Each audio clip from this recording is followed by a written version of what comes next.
Assalamu alaikum. Welcome to Agenda CSS. Welcome to part 2 of our video on importance of good governance या good governance issues of good governance in Pakistan. इसकी हमने outline last video में देख ली थी। ये आपके current affairs के topics में भी बहुत ज़्यादा इंपॉर्टेंट है। इसके पॉइंट्स बड़े वैलिड हैं, तो जिन्होंने नहीं देखे उनके लिए आई के बटन में ऊपर लिंक मौजूद है, वो जाके आउटलाइन की वीडियो भी देख सकते हैं। पॉइंट्स आप नोट डाउन कर सकते हैं, उनमें एग्जांपल्स बड़ी अच्छी अच्छी हैं, तो उनको आप नोट करके आप अपना अगर करंट अफेयर्स का या पाकिस्तान अफेयर्स का क्वेश्चन आता है उसमें भी आप यूज़ कर सकते हैं। लेकिन अगर आप इंट्रोडक्शन देखना चाहते हैं तो आज मैं आपके लिए इंट्रोडक्शन लेके आया हूँ। इसमें हम देखेंगे कि क्या आप स्टैटिस्टिक्स यूज़ करते हैं इंट्रोडक्शन में या नहीं, और अगर करते हैं तो कितना करना चाहिए, या एग्जांपल्स कितनी हो सकती हैं इंट्रोडक्शन में, क्या एग्जांपल्स रिकमेंडेड हैं इंट्रोडक्शन में या नहीं। तो ये सारी चीज़ें आज हम डिस्कस करेंगे। इसी ऐसे का हम इंट्रोडक्शन देखेंगे और इस सब को हम आज डिस्कस करते हैं। So let's start the video. हमारा टॉपिक था ji issues of governance, good governance in Pakistan, और इसके इंट्रोडक्शन पे हम आ जाते हैं। From the Mesopotamian era to modern one, to the modern one है क्योंकि मॉडर्न एरा जो है हम उसको स्पेसिफिक रखते हैं, the modern era. Nations which ensured good governance reached the pinnacle of development in every aspect. ठीक है, for instance Singapore was a fish in the town. Fish in the town नहीं होता जनाब, ये या तो आपने किसी यूट्यूब वीडियो से या किसी के मुंह से सुना है और आपको सही से उसको इंटरप्रेट करना नहीं आया, या आपने इसके ऊपर सर्च नहीं किया। Fish was just a fishing town, के वो मछलियाँ पकड़ते थे एंड दैट वाज इट। ठीक है, तो fish in the town I even search that के कहीं मुझे नहीं आता ये ईडियम या there is something hidden in the meaning of it, तो मैंने इसको सर्च किया and I got nothing. So Singapore was basically a fishing town after its independence.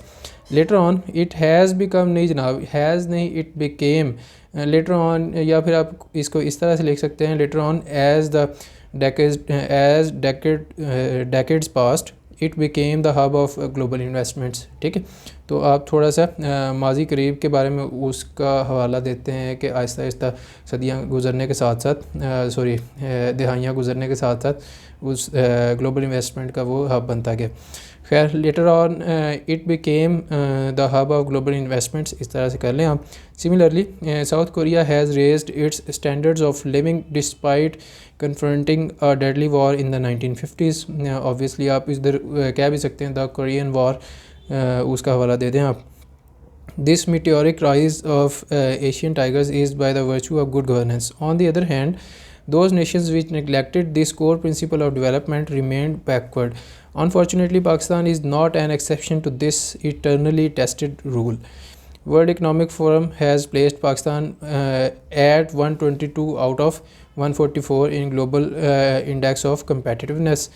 तो आप देखते हैं 3-4 तरह की एग्जांपल्स आ गई हैं। इस तरह का इंट्रोडक्शन अगर मैं पढ़ता हूँ, ठीक है जी, आपका आर्गुमेंट प्रूव तो हो रहा है, बट स्टिल मेरे जहन में यही घूम रहा है कि आपका आर्गुमेंट कम है और आपके पास एग्जांपल्स ज़्यादा हैं। आपने एक प्रेमिस रखा है जी कि हाँ जी ये चीज़ है और इसकी ये 3-4 एग्जांपल्स हैं, बट ऐसा आपको करना नहीं चाहिए। मेरे ख़्याल में आपको ये करना चाहिए कि आपको उसको आर्ग्यू करना है। आर्ग्यू करके आपने एक्सप्लेन करना है कि किस तरह से good governance is indeed the key to development या सस्टेनेबल डेवलपमेंट।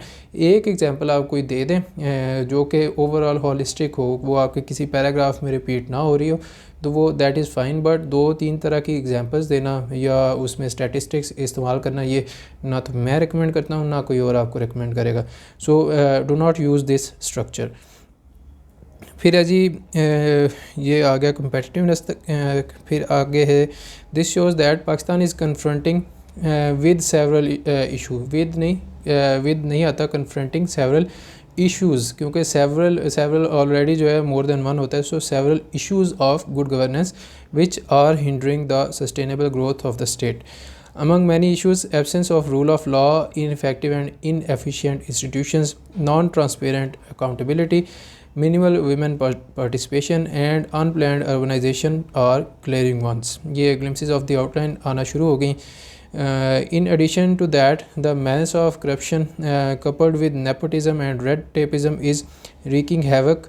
टू नहीं होता, रीक हैवन ऑन होता है या अपॉन होता है। The public service delivery, upon the public service delivery, ठीक है। ऑल्दो के स्पेलिंग में एच आपका गायब है जी, वो लिख लें। Although all countries have some problems yet, although के बाद येट लगाना I think it is redundant. आप ऑल्दो के बाद जो है ऑल्दो इट्स सेल्फ कंडीशनल आप लगा दें, इट्स फाइन, बट अगर नहीं भी लगाते तो आपका काम चलता है, और रिडंडेंट चीज़ें आप ना लिखें, बेहतर है।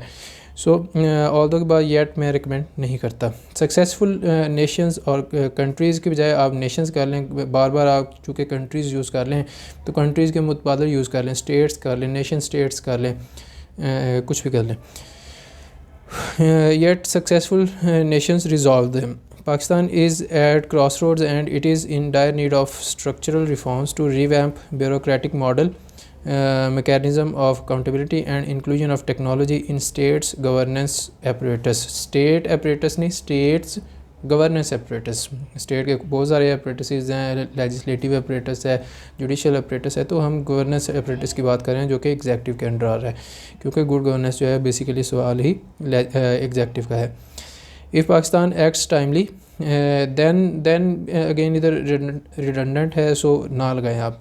If Pakistan acts timely, it will get its desired position among nations of the world as envisioned by its founding fathers 75 years ago। तो क्लोजिंग इनकी ठीक है, क्योंकि हम अक्सर बात करते होते हैं कि अगर आपको कोई क्लोजिंग नहीं आ रही या अच्छी क्लोजिंग नहीं हो रही तो आप इस तरह के जो वर्चुअस क्वेश्चन है, लाइक गुड गवर्नेंस है, लाइक प्रमोशन ऑफ जस्टिस है, या इक्वालिटी है, लाइक नेशनलिज्म है, या एजुकेशन है, तो उनको आप फाउंडिंग फादर्स पे डाल सकते हैं, जिसका जो काम है आप उसके हिसाब से उसको मेंशन कर सकते हैं। लाइक जी नेशनलिज्म है वो कायदे आज़म कहते थे, इसी तरह एजुकेशन आप उसमें सर सैयद का हवाला दे सकते हैं। तो अगर आप उन पे डाल देते हैं या उनके साथ को रिलेट कर देते हैं तो वो एक बड़ी अच्छी और स्ट्रॉन्ग क्लोजिंग हो सकती है। तो ओवरऑल जो है इनकी 38.5 लाइंस हैं और 6 वर्ड्स पर लाइन के हिसाब से ऑलमोस्ट 231 वर्ड्स बनते हैं, जो कि थोड़ा सा ओवर द लिमिट है, बट आप इसको अगर इसमें से एक दो एग्जांपल्स निकाल देते हैं और अपने आर्गूमेंट को इम्प्रूव करते हैं तो I think that it will be much better. इसमें आप थीसिस स्टेटमेंट ऐड करेंगे, 2-3 आप अपनी एग्जांपल्स निकाल दें, सिर्फ एक आधी को रख के थोड़ी सी आर्गूमेंटेशन दें और अपनी थीसिस स्टेटमेंट ऐड करें। थीसिस स्टेटमेंट आएगी आपकी आर्गूमेंट जहाँ पे आपका क्लोज होगा, उसके बाद थीसिस स्टेटमेंट आएगी और ग्लिम्पसेस ऑफ द आउटलाइन से पहले आपकी थीसिस स्टेटमेंट आ जाएगी जो कि उन दोनों को कनेक्ट कर रही होगी। थीसिस स्टेटमेंट के बारे में थोड़ा सा मैं आपको बता देता हूँ कि thesis statement should be a logical outcome या logical result of your argumentation in the introduction. आप जो आर्गूमेंटेशन कर रहे हैं उसको आहिस्ता आहिस्ता फ्लो होना चाहिए, it should look like a funnel के आहिस्ता आहिस्ता वो क्लोज डाउन हो रहा है और थीसिस स्टेटमेंट पे आके आपका आर्गूमेंट जो है वो प्रूव हो गया और फिर आप उसको रीआइट्रेट कर देते हैं। Thus it is true that good governance in Pakistan is facing a number of issues and if they are tackled properly, Pakistan can achieve a sustainable development and glory in no time। तो ये क्या है, ये हमारी thesis statement है। This is a funnel like structure जिससे आपकी thesis statement की तरफ ऑटोमेटिकली आपका इंट्रोडक्शन मूव कर रहा है। आप थीसिस स्टेटमेंट देते हैं और थीसिस स्टेटमेंट आपके पूरे एस्से को बयान कर देती है कि मेरे जो एस्से है इसमें कौन कौन से मेजर सेक्शंस होते हैं। जो मैंने अभी आपको थीसिस स्टेटमेंट बना के बताई है उसमें 2-3 सेक्शन हमें यही नज़र आ रहे हैं कि जी एक है पाकिस्तान में जो गुड गवर्नेंस है दैट इज़ फेसिंग प्रॉब्लम्स, कौन कौन से प्रॉब्लम्स हैं वो मैं डिस्कस करूँगा। फिर मैंने सॉल्यूशंस का कहा है तो उनको सॉल्व करने के लिए जो मेरी जो सजेशन है वो कहाँ हैं, और फिर एंड पे उन्हीं का कंक्लूजन है कि अगर वो हो जाते हैं सॉल्व तो Pakistan can achieve glory and sustainable development. So that is the outcome, वो मैं कंक्लूजन के अंदर ही उसको सम अप करके ऐड कर दूंगा। So this is how you write thesis statement. Thesis statement का स्ट्रक्चर भी मैंने आज आपको बता दिया। So I hope that this was helpful for you. जो आउटलाइन है उसमें स्ट्रक्चरल हार्मनी बहुत ज़रूरी है। और बाकी ये थी आज की वीडियो, उम्मीद करता हूँ आपको पसंद आई होगी। मैं मिलूँगा आपसे नेक्स्ट वीडियो में। टेक केयर, अल्लाह हाफिज़।